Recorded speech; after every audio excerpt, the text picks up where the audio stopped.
to summon, place your hand on the right page, clear your mind, and repeat the words.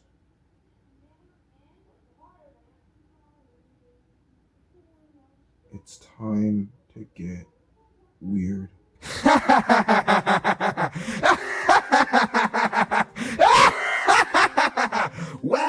Well, we're here at last. I've been waiting an eternity to meet you, and I know you've been waiting nearly as long to meet me. In a second, pal, this is the moment of anticipation. You always expected this day would come, and it finally has. Your life will forever be divided into two halves, before you met me and after. Welcome to the after. You're probably wondering, Bill, you're an all-powerful being. Why write a book, huh? Why let me read it? Also, aren't you dead? Are you dead or what? What's the deal? I have no idea what you mean. I'm perfectly fine. Hi, this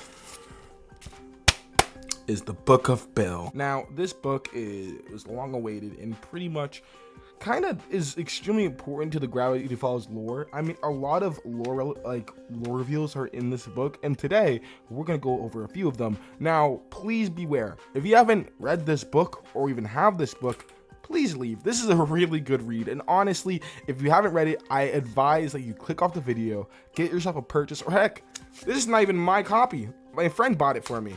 Maybe you have a friend that has a copy of this book, and ask him if you can lend it to him and read it yourself, because this right here is extremely important. Now, we're gonna go over a few things, and I'm gonna also reveal these to you.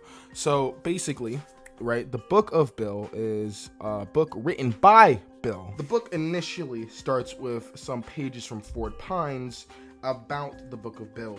More specifically, how the second he even got his hands on this book, he went to burn it, shoot it with a shotgun and everything, and it's the funniest shit.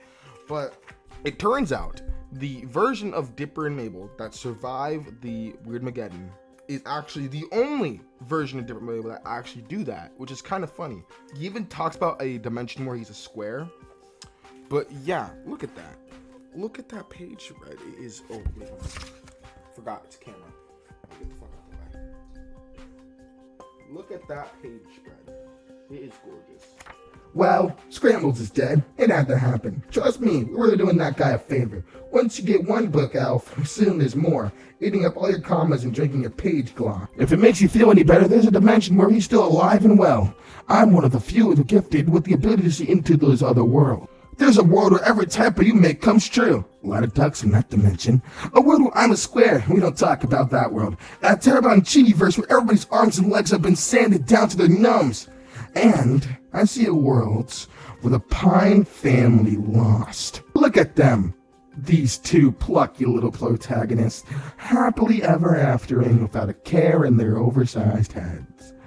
They don't consider for a single moment the sheer improbability that they got to exist in the one timeline where they got to keep all their body organs out of the infinite timelines where they were erased, shattered, drowned, frozen, or dismembered before they could even make it to 13. But I guarantee you that they're less lucky dimensional duplicates think about them all the time. Maybe one day these parallel pines will get the chance to meet face to face. Maybe one day in the future, all their good luck will finally run out. And this actually lore drops a lot of things about Dipper specifically. So he talks about the dreams of the different zodiac symbols, and a lot of them are kind of cute, a lot of them are funny, but specifically to talk about Dipper and Mabel, which by the way, listen, Bill loves a lot of Mabel's dreams. Surprisingly, he likes a lot of Mabel's dreams. However, she does have a nightmare where her pig dies. So Mabel has a nightmare about Waddles dying, and Dipper specifically, and this is very important, and I think actually gives further context on Dipper and Mabel throughout the entire series. Dipper's reoccurring nightmare was him overhearing a conversation with their parents. His parents having a conversation, and he overheard an argument which he wasn't supposed to hear. And Bill specifically points out, why do you think there was such a rush to push the kids outside in the summer? So the whole reason why Dipper even went to Gravity Falls is because their parents are fighting. They might be a divorce. We get the backstory of Bill Cipher. Yeah, he was loved. No, he specifically states he was loved. Everybody loved him. He was the top of the top.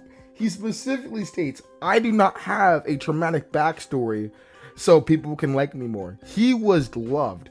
And the only reason why what he did was because he had a rare genetic mutation where he can see the third dimension. Remember, Bill initially lived in the second dimension, a flat world with flat minds and flat dreams, and everybody loved Bill. But he could see the third dimension, and in his dimension, the third dimension, and any talk of it is illegal. So he kills everybody. Just like that. Like, he specifically states, yeah, I was loved, but I could see beyond, and beyond was illegal, so I just killed everybody. And I think that is pretty funny and interesting. Is the fate of Bill after the show. Yeah, this book gets into Bill after the show, and actually it reveals when Bill made the book. You see, on the day Bill Cipher died, he used a trick he never tried. A shattered, broken, not yet dead Cipher left the car man's head. A desperate plea, some panic prayers to meet the frilly guy upstairs. In a tank outside of space, the opposites met face to face. Just one shot to live again, he pled his case to his old friend. Look, from one god to another, who cares I tried to kill those brothers? They're all ants, it's all a game. Let's press restart and try again. I'm too cool and fun to die, give this angle one more try. The axe sighed in a knowing way. He expected that this is what Bill to say. You cannot regrow through denial. You have to face my hardest trial. See my program to its end, then you may yet live again. Am I fighting demons eating ghosts? You're getting what you needed most. One way to absolve your crimes, to change your form, will take some time. Bill could not believe his luck. The salamander was a smuck. Easier than he ever thought it. He fucked remorse. He faked remorse, the guppy bought it. In combat, Bill was undefeated. Whatever the challenge, he could beat it. Bill shook the axe hand with glee. How bad could these trials be? Greetings! We wish to apologize on the behalf of our staff for what you have just witnessed. To explain, you have been contacted through this book against our rules by patient 323322 from the Dimensional Tyrant Ward of our Maximum Security Wellness Center. Ever since the Axolotl admitted him, Cipher has been a unique case. On his first day, he started a one-man prison riot and had to be placed in the solitary wellness void. We understand therapy can be difficult for new patients, which is why we've put a poster in Bill's prison cell. Be a triangle. We think that will help. Here at the Theraprism, we believe death can be a beginning for new life. With good behavior, former wizards, world-eating titans, and even Mr. Cipher have many exciting options for reincarnations. Perhaps as a newt, shrimp, or a cloud of fungal spores. Unfortunately, Mr. Cipher recently has used his therapeutic journaling arts and crafts hours to reach out to you with this book, in violations of a rule about contacting outside dimensions. Don't worry. If there's a better self to discover inside, our patients always discover it, even if it takes forever, especially if it takes forever. We will grant Mr. Cipher 5 more minutes of journaling time to finish his session, and then we'll be confiscating this book. And then, Puppet Hour! Orb of Healing Light, number D-SM5. Praise the Axolotl. Risha Impatience to the Ward 333, Spheremonger, Internal Lore, Bill Cipher, The Logic Cube, Pain Agoras, Jessica, Shadowgore, Mr. Silly the Beast. Fine! Is that what you wanted to see? Are you happy now? This is what they stuck me. An overly medicated Kafka's hellhole for loser tier villains from every reality until I learned some kind of lesson. I thought you'd have more of a stomach to break me out early, but you turned out just like all the rest. Just like my worthless hench maniacs who haven't called. Just like my miserable family who tried to snuff out my talents.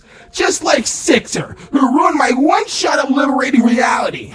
Fine, have it your way. What have I learned through therapy? Nothing. These dumb rocks can keep me contained forever. I don't need 1 million followers. I just need one. It's only a matter of time.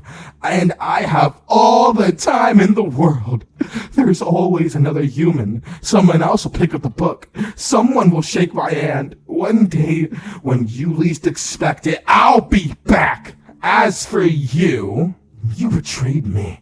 I'm severing our connection and cutting out our best memories. Snip, snip. Remember the chapter about the Bermuda Triangle? No. Good, it's already working. Soon this will all seem like a dream, and you won't be seeing me. But I'll be seeing you. Because no matter what that idiot counselors in the smiling cages say, I don't need anyone. I never have, and I don't miss any of them. I'm fine. I'm fine. Someday, someone will let me out. Yeah, Bill Cipher, the axolotl sent Bill Cipher to therapy. And a very interesting page about this is the people who are with them in therapy. We have a few people who are new, a few new friends, but do you recognize somebody else? A certain dog? That also happens to be the same level of threat to the security, right? A certain dog that we've seen in the show. If you didn't know, this dog, this dog, right? He was in the episode The Inconveniencing, I'm pretty sure, where Mabel gets high off sugar. But specifically, there was a dog right there next to her when she was high. And the dog said something in reverse. Now, if you reverse the dog's audio, it says, "Don't trust Grunkle." Overall, 10 out of 10 book. Couldn't recommend more. I'm not saying this because I'm scared. I found it under my bed, though, which is weird. I was having strange dreams about pyramids. Matter of fact, I'm pretty sure I saw something in my closet, but I went to check it. It's nothing.